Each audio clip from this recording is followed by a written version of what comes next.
हम सभी जानते हैं कि व्यक्ति का मन बहुत चंचल होता है। यही कारण है कि मन अशांत रहता है और कई तरह के सवालों का जन्म भी अशांत मन के कारण ही होता है। यदि आप जीवन में शांति चाहते हैं तो इसके लिए जरूरी है मन को शांत करना। लेकिन मन को शांत कैसे किया जाए? गौतम बुद्ध से जुड़ी इस कहानी के माध्यम से आप जान सकते हैं कि मन को शांत करने का क्या तरीका है। इसमें भगवान गौतम बुद्ध द्वारा मन को शांत करने के आयामों के बारे में बताया गया है। जानते हैं इस कहानी के बारे में, जिससे आपका जीवन बदल जाएगा। मन को शांत करने की कहानी। एक बार एक लड़का गौतम बुद्ध के पास जाकर कहता है, मेरे जीवन में बहुत अशांति है, कृपा करके आप मेरा मार्गदर्शन कीजिए जिससे कि मैं इस अशांति से छुटकारा पा सकूं।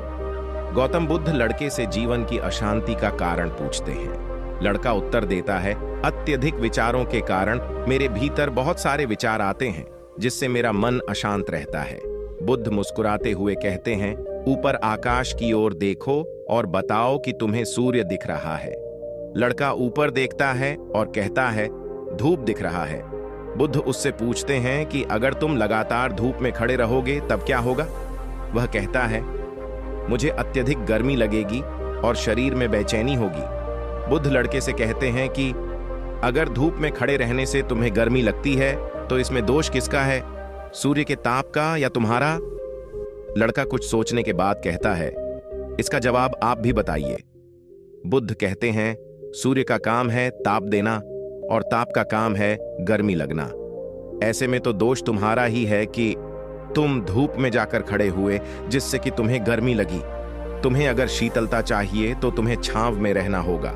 ठीक इसी तरह चंचल मन का भी स्वभाव होता है विचारों और भावनाओं को जागृत करना। विचार क्षण भर के लिए होते हैं, लेकिन विचार से पैदा हुई भावनाएं देर तक टिकी रहती हैं। लेकिन यह तुम्हें निर्णय लेना है कि तुम्हें विचार और भावनाओं के साथ चलना है या अलग दिशा बनानी है। कैसे करें मन को शांत? बुद्ध कहते हैं, मन को शांत करने के लिए तन के आयाम पर काम करना सबसे आसान तरीका है। शरीर के स्तर पर हमारी कर्मेंद्रियां और ज्ञानेंद्रियां हैं। कर्मेंद्रियां कर्म और ज्ञानेंद्रियां ध्यान से जुड़ी होती है। इससे हम अपनी संवेदनशीलता को बढ़ा सकते हैं, यानी हम जो भी काम करें उसे आनंद के साथ करें। मन के आयाम से हटकर तन के आयाम पर जाने से ही तुम्हारा चित्त शांत होगा। ऐसा करने से तुम मन के आयाम से हटकर शरीर के आयाम पर आ जाओगे। ठीक उसी तरह जैसे तुम धूप से हटकर छांव में आ सकते थे। मन के आयाम से हटने पर तुम्हारी जागरूकता तन पर आ जाएगी। जब तुम तन के आयाम पर काम करोगे तब तुम्हारा चित्त शांत होगा। इसलिए हर काम को तन के आयाम पर करने से मन स्वतः शांत हो जाता है। अपने मन के विचार और भावना को नहीं बल्कि सुर को सुनो। लड़का बुद्ध से कहता है, अपने भीतर के सुर को कैसे सुने? बुद्ध कहते हैं, किसी शांत स्थान पर रहकर जहां शांति हो।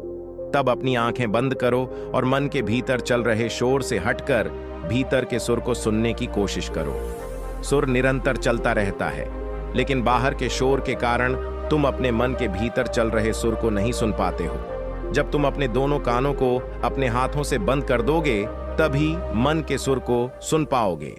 इस तरह तुम मन की अशांति से दूर हो जाओगे और तुम्हारा मन शांत हो जाएगा।